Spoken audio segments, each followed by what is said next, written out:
Join us every Wednesday for InFocus, a weekly talk show produced by the St. Kitts Nevis Information Service, where we provide exclusives with key persons within the government and discuss pertinent, relevant, and interesting matters that affect us all. Tune in every Wednesday, live on ZIZ Radio and streamed live on Facebook at SKNIS Media and ZIZ Online. InFocus, your government, your business.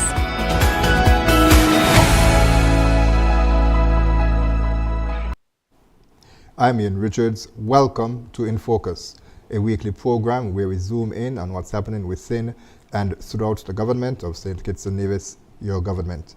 Now, the Regional Integration and the Diaspora Unit is advancing its vision to enhance the global presence of St. Kitts and Nevis by engaging the diaspora and serving as a reliable source of information for nationals, citizens, and friends living abroad.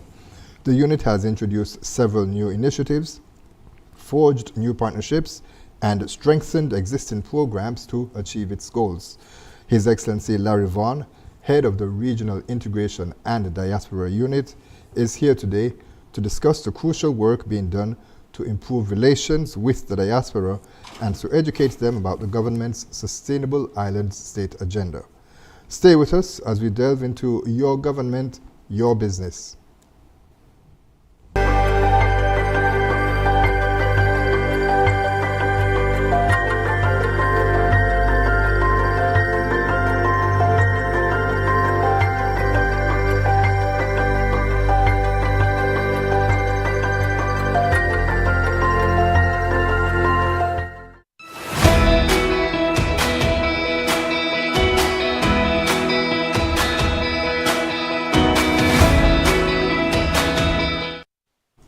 Thanks for staying with us, and now we begin our conversation by welcoming Ambassador Larry Vaughn back to InFocus. Your Excellency, welcome. Thank you very much for this another invitation to be here on InFocus. The desire has always been to share with the people of St. Kitts and Nevis, both at home and abroad, what we are doing at the Regional Integration and Diaspora Unit. And so every opportunity we get to herald our work, I'm happy to be here. And so for those then, we can start there, those who may not know, what exactly is the role and function of the Regional Integration and Diaspora Unit? And from the one, we can call it REDO. The unit was a creation of the CARICOM and OECS heads of government. They had a desire back in the day how the member states were able to monitor the implementation of our agreements. And secondly, how we can communicate to our people, both at home and in the diaspora, what are the rights, the privileges, the benefits of regional integration. Because you and I are in St. Kitts and Nevis, we are in the CARICOM and OECS region, we hear a lot what's happening.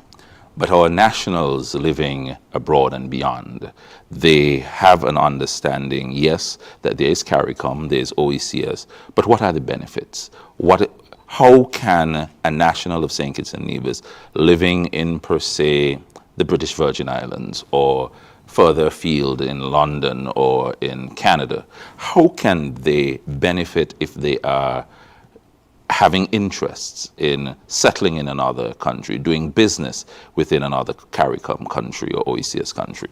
And so the Regional Integration and Diaspora Unit has been set up to create that level of communication, while we are monitoring to make sure that we are effectively we are accessing CARICOM's benefits for our people here in St. Kitts and Nevis. We want to make sure that those benefits are also communicated to our nationals and citizens abroad.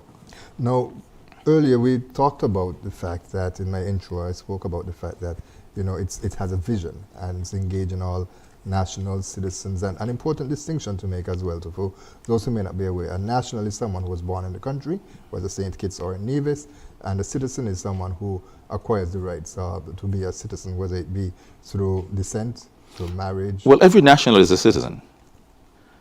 every citizen may not be a national. That's right. So citizenship encapsulates all persons who, whether by naturalization or birth, would have become citizens. But those citizens who were born are considered the nationals. Right. And so your staff now at REDO, how is it structured? Because fairly, it's a lot of work to be done, but essentially it's a small staff. Yes, we are proving within government that government should be based not only on activity, but also on productivity. And so we are looking at how we can take our focus as a unit and expand it and make sure that our nationals, both at home and abroad, see the benefits and feel the benefits of their citizenship through the Regional Integration and Diaspora Unit. And so the unit has its functions with CARICOM, with the OECS. We attend these meetings, we monitor what is happening, especially, for example, recently the drive in CARICOM has been the free movement of people and the quest towards that. It was a legal affairs committee meeting held here in St. Kitts and Nevis quite recently for the OECS. It is through the Regional Integration and Diaspora Unit. There would have been communication, monitoring, make sure that whatever legislations we are discussing through those lawyers, that we have a better understanding for St. Kitts and Nevis, where it goes and how it develops. And so the unit has 5 persons. Added to myself as the head of the unit, there is a diaspora ambassador, Dr. Christine Wallowin, and she has a direct responsibility of communicating directly with the diaspora to speak with our groups, whether they're in Canada or the United Kingdom or here in the Caribbean or in the United States. And we have just recently found we have a group in Lebanon. So again, it's going to be her role to have engagement with all of these groups. And then we have the returning nationals secretariat now within REDO. And so this secretariat will assist our nationals who are interested in coming back to St. Kitts and Nevis to live, to work, and on a full-time basis. And so we want to make their reintegration into our country to be more seamless. And so we have that secretariat set up, and Miss Aline Morris is responsible there. And then we have OECS Matters. We have a young, energetic individual by the name of Kevion Huggins, who is doing excellent work there in liaising with the different government departments to make sure that what is being implemented, we can monitor and get those going. And we also have, for CARICOM work, we do Desiree Huggins, who is the assistant secretary in the unit, and she liaises with the different organs of CARICOM and to make sure that we are functioning as we are as a member state. And there's also the Association of Caribbean States, the ACS, with which I take direct responsibility because I have no one else to share the work to. And so we work on that and make sure that with all these areas that we are monitoring, we are engaging, and we are communicating. And I should also mention that in addition to you being the head of REDO, you also are the ambassador to the OECS, which will be the Organization of Eastern Caribbean States, and of course CARICOM, the Caribbean Community. And the ACS. And the ACS. The right, Association of Caribbean States. Right. Okay. Now, the last time, as we speak about things that are new, that you were here, there was no logo. Branding is very important in terms of getting the work and selling the vision for the unit as it is and speaks to what it is trying to achieve. And there's a new logo now that was developed. I actually am wearing a pin. Thank you very much for that, persons who can see it, and it will be on the screen as well. Tell us about the logo, Ambassador, and what went into the design. What does it represent? The logo represents engagement with all nationals of St. Kitts and Nevis. And you would find that the logo has 6 prongs, we'll call them. And the first 3 I want to point out are the ones in our national colors of red, green, and yellow. And that represents our nationals wherever they are, in whatever form or format. But the blue are the integration aspects of our work, whether they are by the blue of the sea, the blue of the air, the sky, or the blue of cyber interaction. And so we are engaged in making sure that the work for the Regional Integration and Diaspora Unit is to link and engage with all our citizens by any means we can, whether it is by traveling to them by air and sea, whether it is by making sure we can go to where they are and get them to us, whether via the internet and other sources and means. So that is why we are already setting up our what do you call those again? Websites. We have the website already set up for regional integration, the Diaspora website, and also the website for returning nationals. So returning nationals can now apply via the website. We have a Facebook page and an Instagram page that we can have daily interactions with our people. We are seeking now to revamp our website for the diaspora aspect of the work, so that we can begin to set up a database that we can now find more of our people and engage with them more through our publications, because we since would have created a Diaspora Digest that we publish every quarter. And so right now we are in our 4th publication out, working now on our 5th, which will come out in December of this year. And then if we look at the diagram once again, we have a secondary meaning to it. So that was just the first meaning. The secondary meaning of those 6 areas would be the 6 areas of focus of the Regional Integration and Diaspora Unit when it comes to our diaspora. And so we are saying that we want to look at our nationals abroad. We want to look at those who are on short-term stays abroad. So like our ambassadors, our students, sometimes when they're ready to reintegrate, because they have not been out for 10 years, they have different issues to reintegrate into St. Kitts and Nevis. We want to be able to collaborate and to work with them and to make sure that their reintegration is seamless. Thirdly, we want to look at the descendants of St. Kitts and Nevis, because we have to take care of our descendants and integrate them into the culture and the work of St. Kitts and Nevis. And then fourthly, we want to look at those who have acquired citizenship by investment. These are another set of people who are now citizens of St. Kitts and Nevis, and they are living in the diaspora. They too can spread the word of St. Kitts and Nevis and promote us and share our culture. And so that is what this is the 4th area we're looking at in our 6 areas. Then our 5th area is to look at the diasporas represented here in St. Kitts and Nevis, because you have Guyanese communities, Jamaican communities, the British, the Canadians, those from the United States. And when they form themselves into groups, we can work along with them to further strengthen their integration into St. Kitts and Nevis, and therefore they can spread the word abroad about St. Kitts and Nevis. And finally, we want to look at St. Kitts and Nevis as being a part of the Africa diaspora, and to strengthen our culture, our trade, our total reach as part of that Africa diaspora. And so we have created this logo to remind us of the awesome work we have as a unit.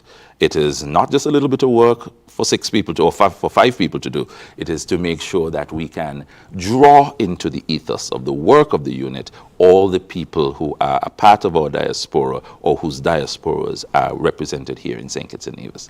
Now, Ambassador, talk to us a bit about the fact that there are so many organizations everywhere throughout the world. You mentioned earlier Lebanon, which is something that is very interesting.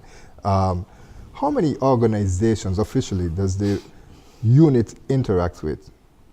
I am ashamed to say I don't have the full number, yet I am working on it. Having come into the work, I am recognizing and identifying new groups as we continue to reach out. Because lately when I thought that I had 31 groups, I recognized another 3 the other day, so that takes me up to 34. 3 extra in England I discovered, and then Lebanon took me to 35. I've also recognized that there are different groups for different purposes. So, for example, some communities outside have groups. Like I know there's a Sandy Point group, there's a St. Peter's group. Then there are some groups based on sports. So there's a cricket association, or a football association, I think like this football, out in New York. And then there are those that represent political organizations. That they are, because each political party, the traditional political parties, I should say, each has at least one organization in the diaspora. And so we want to engage with all of these groups. We are not leaving out any group. We are not determining that any group that does not share a certain leaning or a certain understanding will not be involved. We want to engage with all the groups. And so right now, while new groups are being identified, we are seeking to reach out to them and to make sure. We have reached out to the missions and embassies abroad. They have identified a number of them. However, after seeking another review, we found that there are some groups that are still emerging. And so we found a new group in the New York area that is not yet registered with the mission there. And so that group now we'll have to reach out to get them registered with the High Commission, not the High Commission, we're not talking Canada, with the mission in New York or with the embassy in Washington to make sure that we have them represented, and so that when we send out information, it is going to all the groups. Quickly, Ambassador, you mentioned the group in Lebanon as well. What's the formation? What's the status of that group? And especially considering, of course, that there is a currently conflict taking place. There is currently conflict, and the members of this group, it's quite interesting. These are primarily citizens by investment. They would have become citizens of St. Kitts and Nevis, and recognizing and the pride that they have in being citizens and carrying the passport of St. Kitts and Nevis, they came together, not being asked by anyone, and they formally registered this organization in Lebanon. It is registered as a non-profit organization. Till recently, you would have seen in the news that they were able to give aid and donate foodstuff and other things to those in need, and they were carrying it proudly under the banner of the St. Kitts Nevis Lebanon Club. And so we thank them for the work that they do, because wherever our people are, whether you are a national, a citizen, a descendant, we believe that there is a certain ethos that you carry with the name of St. Kitts and Nevis, and that flag is proudly flown. We are just happy to know that our people, whether they were born here or they acquire citizenship, there is a level of pride that they carry. And so that group has been started, and we thank them. They're now going into their second year, and they have even had their independence events, just the same as every other group. And so we're just proud of the work that they're doing. Okay. Now, also I should mention that the government's focus is transitioning St. Kitts and Nevis into a sustainable island state. And part of the mission, as you mentioned, is to engage with our nationals, engage with our citizens overseas and friends abroad as well, so that they can be aware what the priorities are here in their country and seeing ways that they will be able to assist or that they can benefit. How is this vision of the sustainable island state and the work that is being done to transform the Federation being presented to them, and what type of feedback have they been getting? They've been given? Wonderful question. The first thing is that the Regional Integration and Diaspora Unit has taken the opportunity to look at what is the focus of the government of St. Kitts and Nevis. And just as we're doing with the CARICOM aspect of our work, we are saying we want to bring to the fore to our nationals in the diaspora what is the work happening here at home, and then identify what are your skills, what are your areas of focus that you'd want to share in the work. Now, the work can be done in one of two ways. First, for those who want to come home to be part of it.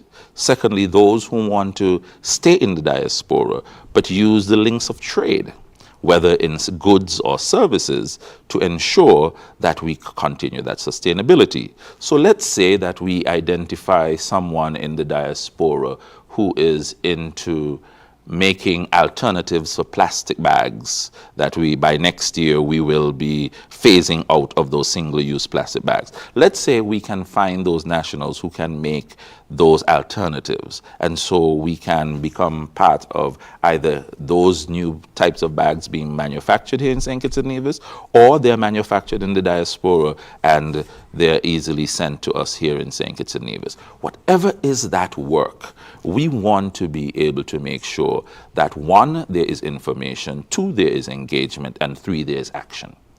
And so we had the Diaspora Conference over the period September 14 to 18. And we looked at inviting our nationals to come home, and we also included our citizens here in St. Kitts and Nevis here at the conference to make sure that we can have that dialogue with them, focusing on the Sustainable Island State Agenda. Right, and we certainly would want to touch a bit more on that conference, but before we do that, we're going to take our first break. Stay with us, we'll be right back with more In Focus.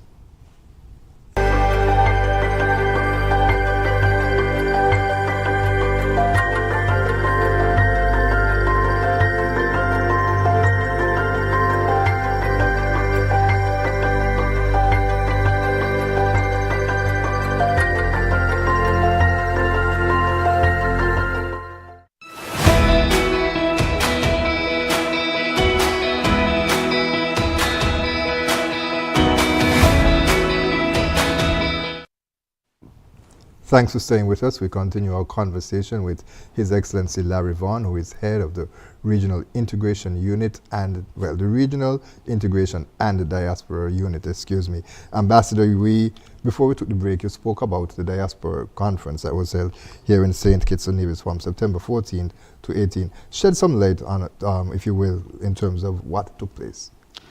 The conference was held understanding that the government of St. Kitts and Nevis, since 2018, decided that each triennial session, there will be a diaspora conference. And so we had our first diaspora conference in May of 2018.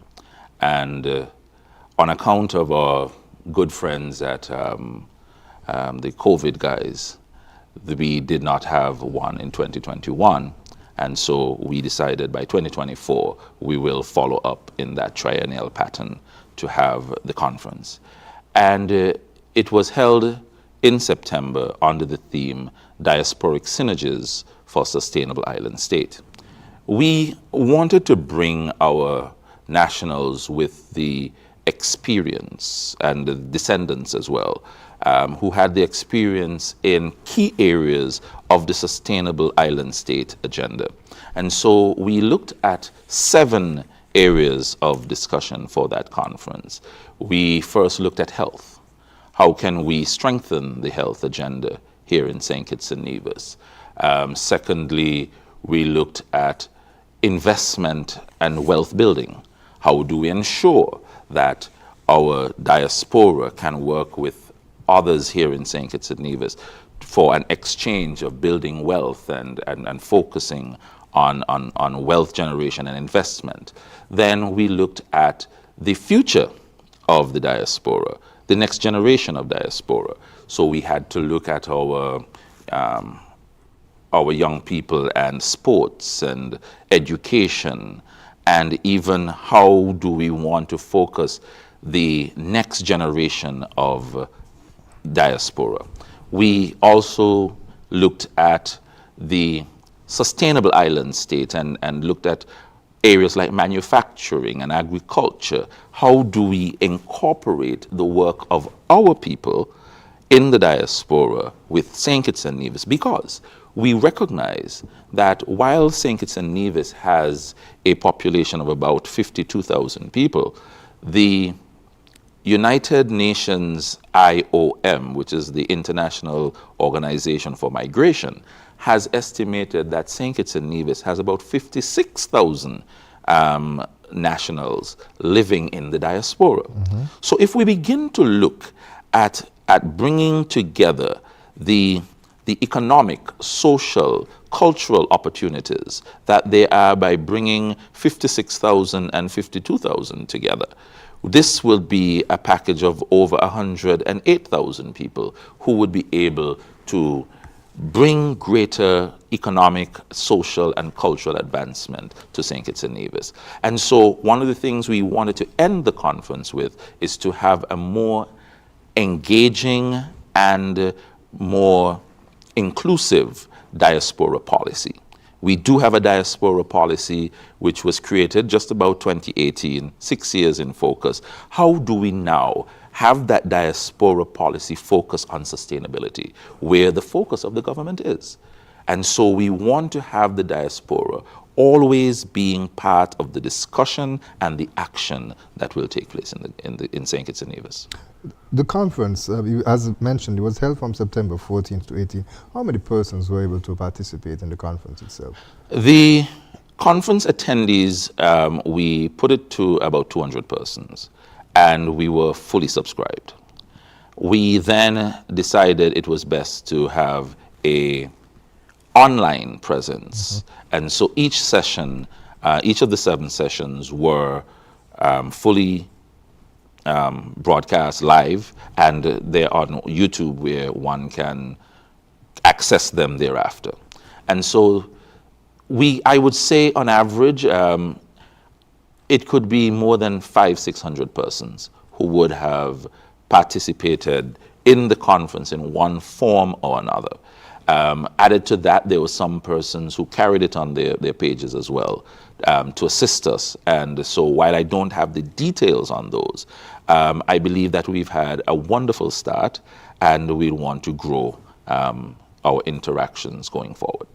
So any outcomes from the conference that would be required to follow upon in terms of the reader unit? Or the reader side?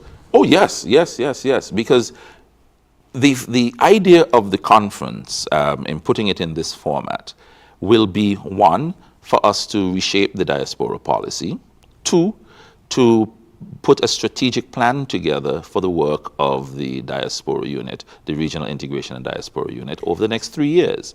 So we want to be able to know how we can assist in the areas that we promoted, how we can engage the diaspora more, how there can be more interaction. For example, there's a group in Canada called the Circle of Care. It is a national group, and all it does is seek assistance for children, elderly, and those who need assistance. How can we ensure that the priority work of that group is better known here in St. Kitts and Nevis, and how we can assist them to spread their influence and to be better focused on what is happening? So that takes now extra planning, because again, it's only 5 of us in the unit. And so how do we strategically work to make sure that stakeholder involvement is included, that we are able to get more interaction and involvement from the thousands of Kittitians and divisions, both on the outside and at home? So we plan to be strongly organized as a result of the information we have received from the conference, and it will organize our work going forward. And so we are busily now capturing all the information, collating the information we got from the conference to go now into a session of strategic planning. And through that, we'll be able now to present to the cabinet and to the government where we are planning to go forward, and to seek the blessing of the cabinet and the government to say, well, guys, go ahead. We love this. We want you to do that.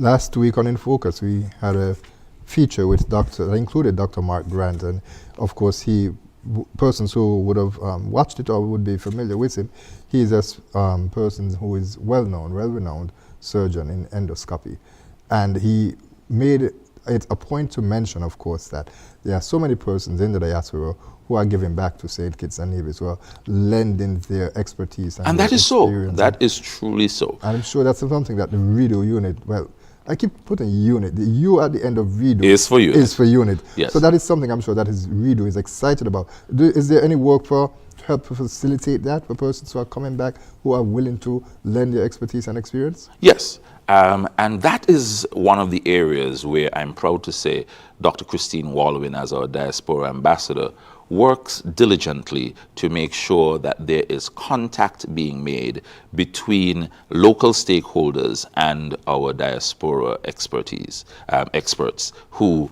they would like to either come home or to contribute while still staying abroad.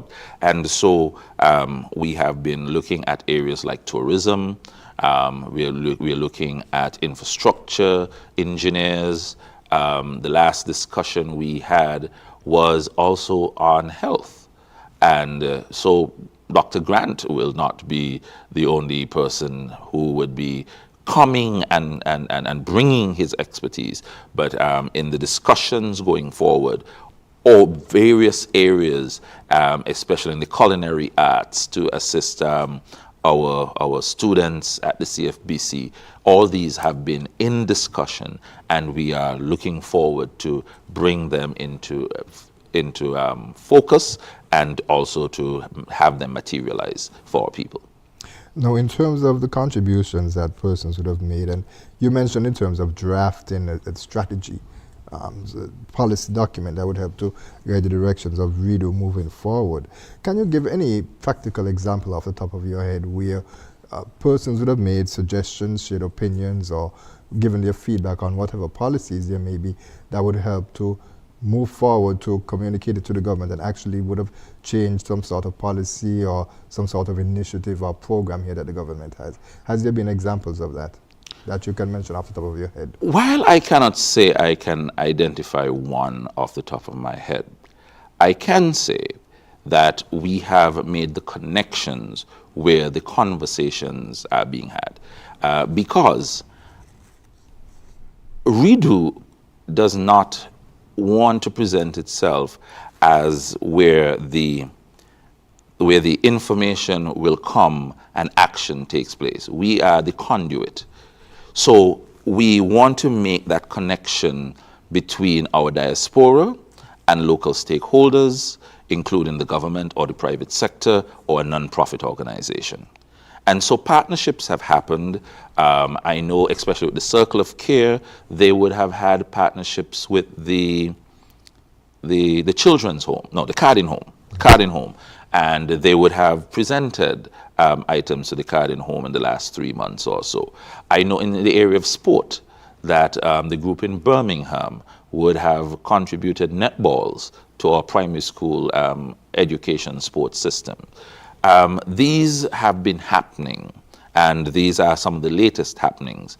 What we want to do is to make that transition and change through a policy that would help to broaden the scope of the involvement and to be able to bring to the focus of the people of St. Kitts and Nevis, because a lot of these things happen and we don't know. And when I say we, I mean the people of St. Kitts and Nevis. We don't know whether it is our people in another part of the diaspora. And that is one of the things we are focusing on, because we want our nationals in Toronto to know what our people in London are doing. And we also want London to know what the people in the British Virgin Islands or St. Thomas or some other place. So that is why we have created the Diaspora Digest. And we have created a public relations network of the different organizations so that they can send their information. We can pool the information into the digest, or if they are timely information that cannot wait for 3 months, then we put them out on the Instagram or Facebook page. And so we are trying to keep that level of communication between and among the organizations as well, so that level of information and engagement can happen not only between St. Kitts and Nevis and the diaspora, but among the diaspora groups, wherever they are. You touched on the Diaspora Digest, which actually was the next question that I was about to ask. Tell us a bit about it. And persons might have seen. You need to hide your questions. I'm looking keeping at on your page. looking at this online, they would have seen some of the pictures in terms of, you mentioned there are 4 editions that have taken place, and so where you can see there some of the covers that has been featured in the Diaspora Digest. But tell us about that initiative. The initiative began with the understanding that so much is happening here in St. Kitts and Nevis. There's so much work to be done that we need our diaspora to be aware of what is happening. And so our first issue, which is on the left at this time, is the one that came out first. So it introduced the group and the unit, and that's why we have the logo emblazoned on. So in that it was an introduction to Redo, its work, the different groups and so forth. And then the second issue, which came out in December of 2023, we focused on Carnival and the orange economy and having that understanding of how folklore and culture is a strong element within our St. Kitts and Nevis identity. And then the third issue which came out focused on information technology and focused on our young people and investments as well. So we were looking at the St. Kitts Robotics Association in that issue and how we can move forward in that understanding, especially with the diaspora, to aid our development of information technology. The fourth, which came out for independence this year, we were looking at the Sustainable Island State Agenda. And so we focused on our move towards abolishing the single-use plastics and all this, our proper garbage collection, ideas of what can be done for the solid waste area over there at Connery or at Nevis. How can we ensure that we have more sustainable ideas coming out of that? And so we were encouraging our people in the diaspora to have an understanding of that. If all things go well, our next issue comes out for December this year, and we are already focusing on the areas like agriculture. How can we, at a time like Christmas, feed ourselves more? And so the 25 by 2025 agenda will have to feature strongly, because 25 by 2025, that's what next year is, 2025. So we want to let our diaspora know how far have we come in the focus for our agenda of 25 by 2025 and how they can be part of that action and discussion. And so in that same vein, I'll ask, what key policies do you believe are vital for diaspora integration, and how do you think they can be achieved? Well, first and foremost, there must be engagement. And the engagement cannot be, as has been traditional, somewhere close to the time when you have to ink your finger. We want to be able to have that daily exchange, that daily conversation, that constant integration and engagement between our people. For example, I recently took a personal trip but made it into a work experience, having gone to St. Martin. And I had the opportunity to address the Sunrise Rotary Club of St. Martin when they were having International Day of Peace there. It's a United Nations day, but it was being celebrated by that group in St. Martin. And what they did was to encourage all the countries represented and living in St. Martin to have a day of culture. And so some nationals of St. Kitts and Nevis went and they danced the clown and the masquerade. And before they did their presentation, I spoke, wished them all a happy day of peace and so forth. And one of the things I recognized was that for there to be peace, there needs to be stronger engagement among our peoples. And if we want to have stronger ties, especially in the region, as we're talking about regional integration, we will find that Kittitians and Nivisians live in a number of these islands that are close to us. And they are prospering and doing well. Some of them are business people. There's one guy in St. Martin who owns a bakery. There is another guy who has an excellent car rental company over there. There is another guy who sells car parts and has his business. Now, if there is that stronger integration and that stronger interaction between us, and I need car parts, and I don't have to go as far as to look to Miami or any other place, I can seek. And so I want to use the Diaspora Digest and the whole policy of better engagement and communication to be able now to create that link that we can trade among ourselves, that we can exchange ideas among ourselves, that we can strengthen the ideals of St. Kitts and Nevis through our people wherever we are in the world. And so primarily it is that function of engagement and communication. I think that would be the foundation that undergirds anything we build when it comes to diasporic engagement. So the policies would be shaped by that engagement? It would be shaped by that engagement. And so one would have to have an understanding, what is it that the ministries and the private sector, because that's one of our greatest partners, the private sector has already called upon the regional integration and diaspora unit and said, let us have a conversation and let us know what you're doing and let us tell you what we also are doing so that we can have that exchange and engagement. And so that is what we're looking at promoting in everything we do. Okay, Ambassador, it's a good time for us to take our final break, and actually when we do come back we're going to speak a bit more of the diaspora and the link between regional integration and how that works. Of course, it's a part of the function of REDU. It's regional integration and diaspora unit. So we'll talk about that a bit more. Stay with us. We'll be right back with more In Focus. If you haven't done it as yet, please do it today. Subscribe to our YouTube page at SKNIS Media for regular updates, live coverage, and even more information on your government. While you're at it, like, share, and interact with our Facebook and Instagram pages at SKNIS Media and SKNIS Info.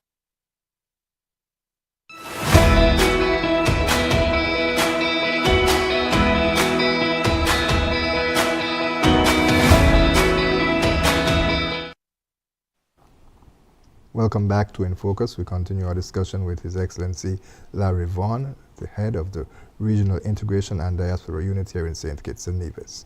Ambassador, as we left off, we spoke a bit about regional integration, and you hinted at it in terms of all of the national associations that you would have seen participating in St. Martin during the International Day of Peace, I think you said it was? Yes. Right. So talk to us a bit about how do you see regional integration and diaspora engagement, them being intrinsically linked. You mentioned earlier that persons really should not separate the two.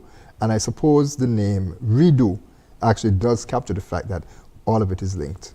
It is linked.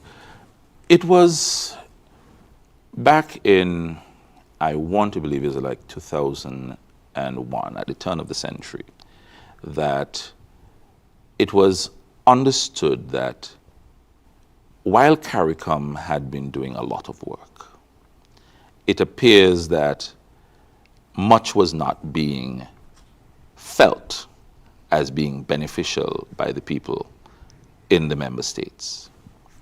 And oftentimes, heads of government would not be able to identify with what progress has been made on the ground in their member states. So sometimes heads meetings would be had, ambassadors or heads would be asked questions, and the progress made in the different member states were not available for reporting. And so a decision was made to have what were called regional integration units. They were REU first. And the understanding was that it was supposed to be a monitoring mechanism found in the offices of the prime ministers, where they would be able to interact with the ministries and the other stakeholders within the member states, that they can give a report on what has been happening in the member states, and then they can be compared at the regional level to know, well, St. Kitts and Nevis is doing well in this area, St. Kitts and Nevis may need assistance in this area, and so it helps to shape the work of the regional organization and helping the member states to transition fully into that regional integration work. It was then further realized that the citizens of our countries do not only reside in the member states. We all have diasporas that are quite large. I was able to tell you just a while ago that IOM, UN IOM said we have 56,000, which is reportedly 4,000 more than those who are on the ground. Jamaica has an extensive diaspora. You can find them everywhere and everywhere at the same time. And so once we recognize that the focus of the development of our region is based on the involvement of all the people of the region, the diaspora had to become an integral part of that focus. And so the RIUs, RIU, Regional Integration Units, were then made into REDUs, Regional Integration and the Diaspora. And so the communication, already there was needed a constant communication with the diaspora, but the diaspora also needed to know what were their benefits. And so not just the benefits at home in their member states, but the benefits that are available to them throughout the region. And so that is where the regional integration and diaspora found its genesis. I am privileged to be the third head of this unit within the lifetime of the government of St. Kitts and Nevis. It was first headed by Ambassador Astona Brown, and then headed by Ambassador Lionel Sidney Osborne. And these are the two whose shoulders I stand on, and I still have conversations with to ensure that their vision and the interaction they would have had will not be forgotten during the tenure of the work I'm doing. Because one needs to understand that our nationals, wherever we are, cannot be overlooked, and we still enjoy the development that we desire as a country, a small island developing state.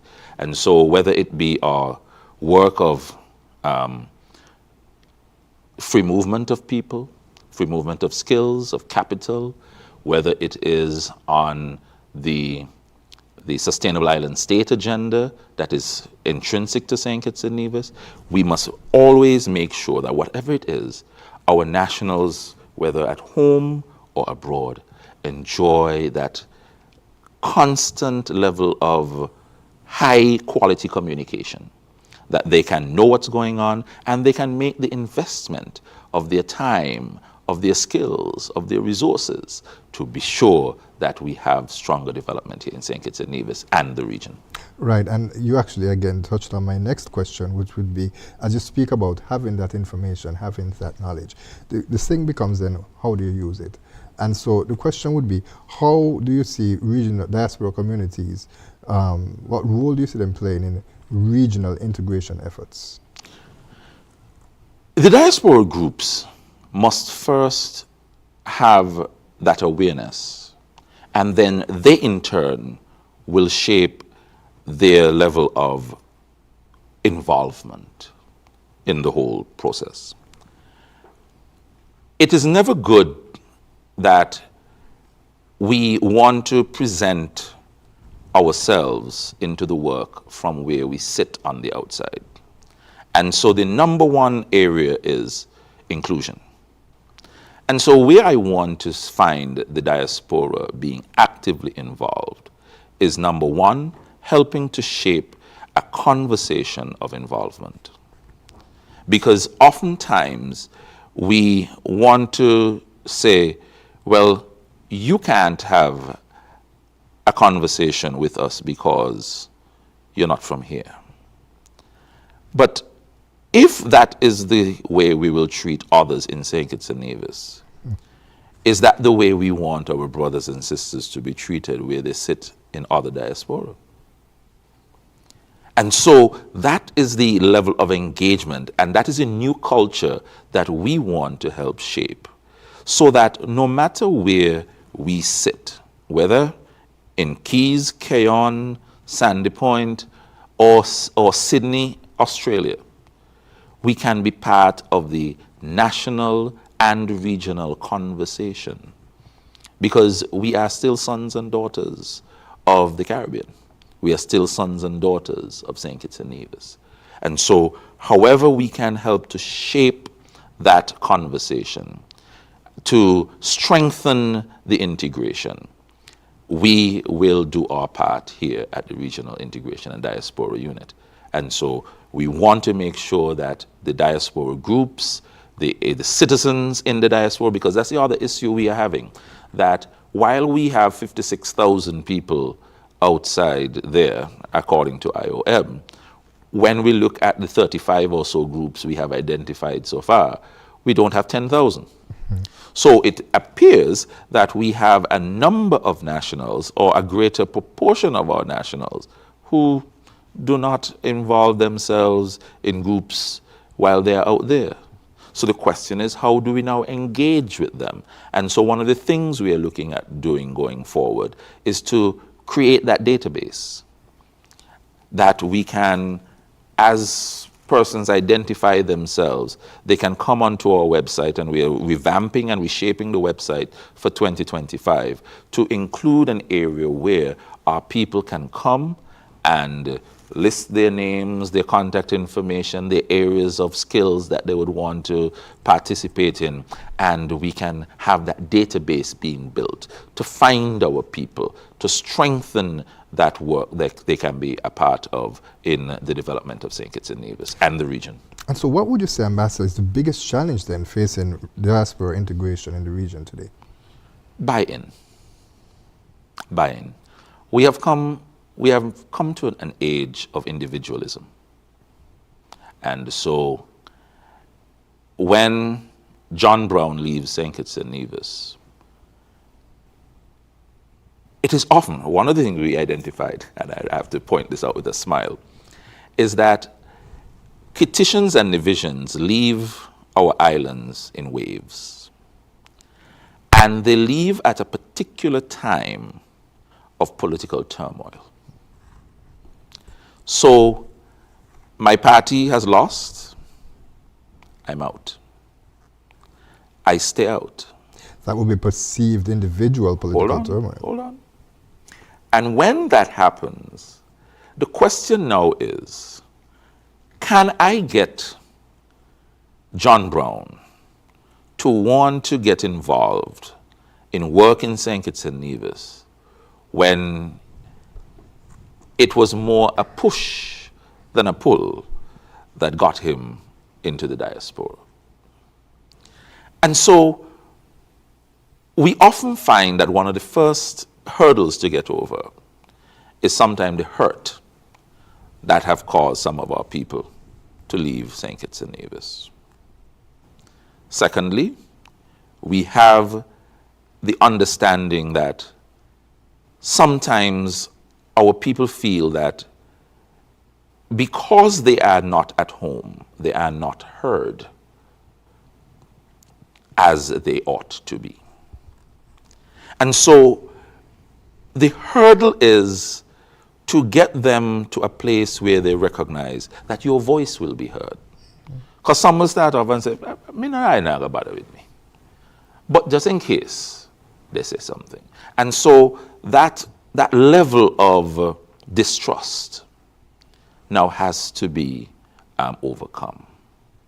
And then we find in the diaspora that a number of these groups were started as a breakaway or a splinter from another group. So you find that in some communities you have two groups, and they are not friendly groups, while both represent St. Kitts and Nevis. And so the absence of collaboration, even among the diaspora groups, would be another issue we'll have to chart a way to solve in this in the ongoing work of the unit. It means that at all times we have got to be a friend to all. We have to gain the trust of all our nationals, whether they are in a political group, a community group, a sports group, and no group. Because some groups are also island groups. So you have a St. Kitts group and a Nevis group, both in the same community. And so one has to be able to build on the integration and the collaboration to make sure that all our people here in St. Kitts and Nevis and from St. Kitts and Nevis are working together as one. And what emerging trends in migration do you believe will impact diaspora communities in our region? Education is one. We do not yet have a University of St. Kitts and Nevis. And so our best and our brightest, they go abroad to gain credentials and better equip themselves. And opportunities abound oftentimes, and they lay hold of these opportunities. It does not mean that it is equal to brain drain. It could actually be a form of brain gain, in that with the use of technology, with the use of advancements and opportunities for them to work with St. Kitts and Nevis, that they can advance. I'm not certain if Dr. Grant would have been that specialist in endoscopy, I think it is. Yes. That would be, we would not have had the opportunity for him to had that advancement had he not gone through the means of education and travel and then worked abroad, developed his skill, and now he comes back as a specialist. So these are some of the first. Secondly, culture. I long to see the day when our nationals abroad who have developed their skills can be able to integrate the culture of St. Kitts and Nevis into it. So those who are the chefs and so forth, while I enjoy a good Jamaican restaurant and a good Indian restaurant, I want to see more Kittitian and Nevisian restaurants outside there. I want that our culture in our food, our fashion, our music would be able to, through the migratory trends of the future, be able to promote St. Kitts and Nevis, that the world know more about us on account of that. All right. Ambassador Larry Vaughn, thank you very much for joining us today. There is a lot of work to be done to achieve the vision, but you sound like someone who is dedicated, and based on what you've said today, your staff is dedicated to achieving that vision, and so we certainly would want to wish you well. Any parting comments that you would like to make quickly? Yes, I'd want to say thank you for this opportunity and to encourage the people of St. Kitts and Nevis to share your thoughts, because all the expertise for diasporic engagement does not reside in the Redo. What we are is a conduit. We are the ones who would be able to bring that conversation and that engagement between the diaspora and the local stakeholders. And so what I ask of the people of St. Kitts and Nevis, should you identify an area where you would want to see more participation and you believe there's not enough of those skills and those expertise here in St. Kitts and Nevis, come to us at the redo, and let us put out our feelers. Let us be able to look into North America, Europe, wherever our people are, for the experts in these areas. Let us look into our database when we have been able to build it up, to find these people so we can have this level of exchange to happen. Because this is how we'll be able to strengthen not only our domestic productivity, but our national productivity, which is even greater. And so we would have to have that understanding and that engagement between our people at all times. And so I lay at the feet of the people of St. Kitts and Nevis the work of the Regional Integration and Diaspora Unit. Come to us, we'll be able to have that conversation, and we'll want to engage with you and our people wherever we are. Thank you very much. And ambassador persons will be able to find information about the unit online. I know, for instance, that there is a diaspora.gov.kn. And I want to add that the work, I said we had 2 of 3 websites at the beginning. Now we are working in 2025 to have the regional integration website as well. So there'll be a returning nationals website, a diaspora website, and a returning nationals website, and a regional integration website, I'm sorry. And so that would bring the full focus of the work at the disposal of our people. Ambassador Larry Vaughn, thank you very much. You're most welcome. We'd like to thank you, viewers and listeners, for being with us also for another edition of InFocus.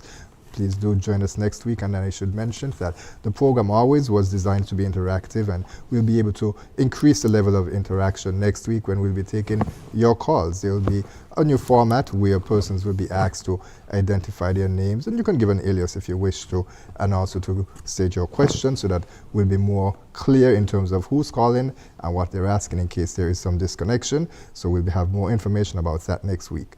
But until then, I'm Ian Richards. We invite you to join us next week for another edition of InFocus.